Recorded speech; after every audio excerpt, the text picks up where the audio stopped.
So, fast forward. We talk about, okay, the gametes have been gotten. You get a completely different woman who, in quotes, wants to rent her womb. Again, I said this could be there's something called altruism. Altro, or alter in Latin, is another. So altruism is a reference to wanting to empathize or sympathize or just be good to the other person. So there's something referred to as altruistic surrogacy.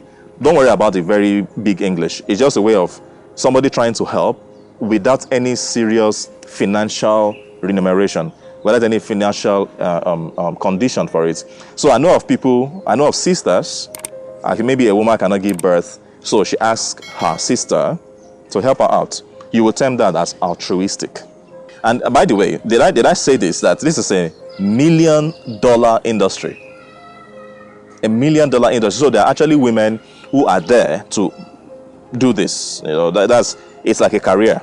They rent their wombs, basically.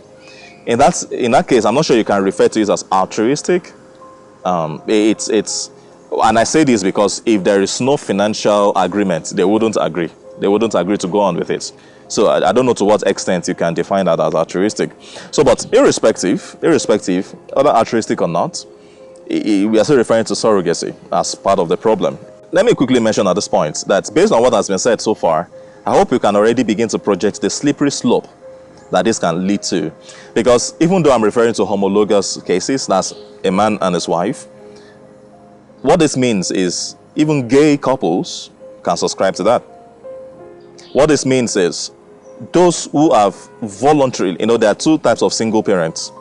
There are the voluntary and the involuntary single parents. So the involuntary single parents are those who have had to raise their children for no fault of theirs. Maybe the death of their spouse or some very serious situation that has led to some sort of a separation or whatever it is. While some, as it is beginning to be the trend also, have just decided that they will never get married, but they want to have children. So that is a voluntary single parenthood. I don't know if parenting is even what I'll call it, but I mean, you get the point. So the single, especially the voluntary single parent, is also a slippery slope because now you are intentionally bringing a child into an environment divorced of the male-female factor, which is important for the well-being and the growth of any child. This is not to say that there are those who did not grow with their dad or their mom are doomed. No, I'm just saying that when it becomes voluntary, then it becomes some sort of a problem. So we are already beginning to see the slippery slope with all of this. And this raises a lot of issues, of course. And one significant one is the commercialization. It's more or less a commerce, basically. So there is a verbal agreement. I cannot give birth, I get a surrogate, and then we agree, we sign a paper, a contract, and then you gestate for 9 months, and then we are talking about human beings here. And there is something important about the dignity of the origin of human beings. We cannot just make it transactional. And I say this because a lot of children who have been born from this have actually said these same words I'm saying, that they feel they were not a product of the love that should exist between their dad and their mom, but they were a product of a verbal agreement and a financial transaction. So this is not just from a standpoint of a textbook moral analysis. This from the experience of those who have been born from this. And that takes me to the point of whether it is surrogacy or IVF or anything. Have you noticed that the right of the child is usually not being paid attention to?